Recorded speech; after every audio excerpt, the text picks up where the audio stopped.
ഈ ഒരു വാർത്ത നിങ്ങൾ കേട്ടു നോക്കല്ല. മലപ്പുറത്തേക്കാണ്. അവിടെ വാക്ക് തർക്കത്തിനിടെ അബദ്ധത്തിൽ അച്ഛന്റെ അടിയേറ്റ 17-കാരൻ മരിച്ചു. വാക്ക് തർക്കത്തിനിടെ അബദ്ധത്തിൽ അച്ഛൻ്റെ അടിയേറ്റ് 17-കാരനായ മകൻ മരിച്ചു. ഇതെങ്ങനെ ഒരു അബദ്ധമാവും? ഒന്നിക്കൽ ഇയാൾ കള്ളുടിച്ചിട്ടുണ്ടാവും, അല്ലെങ്കിൽ ഡ്രഗ്സ് ഉപയോഗിച്ചിട്ടുണ്ടാവും. ഒരിക്കലും ഒരു ആണുമക്കളെ പരീക്ഷയിൽ മാർക്ക് കുറഞ്ഞതിന് ഒരു അച്ഛന്മാർ തർക്കിക്കാൻ നിൽക്കാല, ചോദ്യം ചെയ്യാൻ നിൽക്കാല, അടിക്കാൻ നിൽക്കാല. ആളുകൾ പഠിക്കുന്നതിനൊരു പരിധിയുണ്ട്. അബദ്ധം എന്ന് പറഞ്ഞാൽ, ഇപ്പോൾ രാത്രി നിങ്ങളെ വീട്ടിലേക്ക് ഒരാൾ വരുന്നുണ്ട്. ആ വരുന്ന വ്യക്തി, നിങ്ങളെ പേർക്ക് ഒന്നില്ലാതെ നേരത്തെ ഒരാൾ വരുന്നു. ആ വരുന്ന വ്യക്തി നിങ്ങളെ നാട്ടുകാരന്, അയൽവാസി, കുടുംബക്കാരന്, ഈ മൂന്നിലൊരാൾ. നിങ്ങൾക്ക് അറിയുന്ന പരിചയമുള്ള ഒരാളായത് കൊണ്ട് നിങ്ങൾ എന്ത് ചെയ്ത് മെയിൻ ഡോർ തുറന്നു കൊടുത്തു. ഒരിക്കലും ചെയ്യാൻ പാടില്ലാത്ത തെറ്റ്. ഇനി എത്ര അറിയുന്ന ആളാണെങ്കിൽ ശരി, നിങ്ങൾ എന്ത് ചെയ്യരുത്, രാത്രി ഒരാൾക്ക് മെയിൻ ഡോർ തുറന്നു കൊടുക്കരുത്. ഓക്കെ, നിങ്ങളെ അത്രയും ക്ലോസ് ആയിട്ട് അറിയുന്ന ആൾ നിങ്ങളെ ആക്രമിക്കാല, നിങ്ങളെ അടിക്കാല, നിങ്ങളെ മർദ്ദിക്കാല എന്ന് നിങ്ങൾക്ക് ഉറപ്പുണ്ട്. എന്താക്കി നിങ്ങൾ എന്താക്കാല എന്നിട്ട് ഉറപ്പുണ്ട്. അങ്ങനെ ഒരു വിശ്വാസമുള്ള ഒരാൾ നിങ്ങൾ മെയിൻ ഡോർ തുറന്നു കൊടുത്തു. ആ വന്ന വ്യക്തി നിങ്ങളെ ആക്രമിച്ച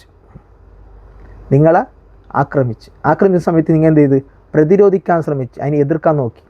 നിങ്ങളെക്കൊണ്ട് പറ്റുന്നില്ല. ആ സമയത്ത് നിങ്ങൾ എന്ത് ചെയ്ത് തള്ളിയിട്ട്, ആ തള്ളിയിട്ട ആഘാതത്തിൽ അയാളെ തല പോയിട്ട് ചുമരിലേക്ക് അടിച്ച് അയാൾ ബോധം കെട്ട്, അല്ലെങ്കിൽ മരണപ്പെട്ട്.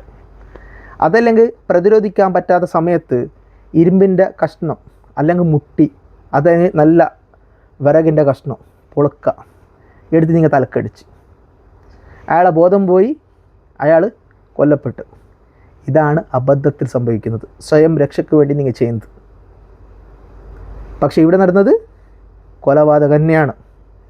നിങ്ങളെ ഭാര്യ, ഭർത്താവ്, ആണുമക്കൾ, പെണ്ണുമക്കൾ, മാതാപിതാക്കൾ, അയൽവാസികൾ, കുടുംബക്കാർ, നാട്ടുകാർ, അറിയുന്നവർ, കൂട്ടുകാർ, ഇത്ര പേരാ നിങ്ങൾ രാത്രി നട്ടപ്പാതിരാക്ക് കൊന്നാലും ശരി, നട്ടുച്ചക്ക് കൊന്നാലും ശരി, കൊലപാതകം തന്നെയാണ്. ഒരിക്കലും നിങ്ങൾക്ക് മാറി നിൽക്കാൻ കഴിയാല ആ ഒരു കൊലപാതകത്തിൽ നിന്ന്. നിങ്ങൾക്കുള്ള ശിക്ഷ മരണശിക്ഷയാണ് നൽകേണ്ടതെങ്കിലും നിങ്ങൾക്ക് ജീവപര്യന്തം ഉറപ്പാണ്. ഇവിടെയും സംഭവിക്കുന്നത് തന്നെ ആയിരിക്കും. ഇയാളെ തീറ്റിപ്പോറ്റും, കൊല്ലണം. ഞാൻ നിങ്ങളെ കൊന്നാലും, നിങ്ങൾ എന്നെ കൊന്നാലും നിങ്ങളെ കൊല്ലണം, എന്നെയും കൊല്ലണം. അതായിരിക്കണം നിയമം. അപ്പോൾ പേടി വരും. ഇവിടെ പേടിയില്ല. അതാണ് ഏറ്റവും വലിയ ധൈര്യം. എന്നെ കൊല്ലേലാന്ന്, മരണം വരെ എനിക്ക് ജീവിക്കാൻ നല്ല ജയിലുണ്ട്, നല്ല ഭക്ഷണമുണ്ട്, കിടന്നുറങ്ങാൻ സെല്ലുണ്ട്, മട്ടൻ ചിക്കനും ബീഫാണ് കൊടുക്കുന്നത്. ഇങ്ങനെയുള്ള ഒരുത്തന് ജയിലിൽ നിന്ന് പോയിട്ട് വരുമ്പോൾ ഇങ്ങനെ ആയിട്ടാണ് വരുന്നത്, തടി വെച്ചിട്ട് നല്ല സുന്ദരനായിട്ട്. അതാണ് ആദ്യം നിർത്തേണ്ടത്.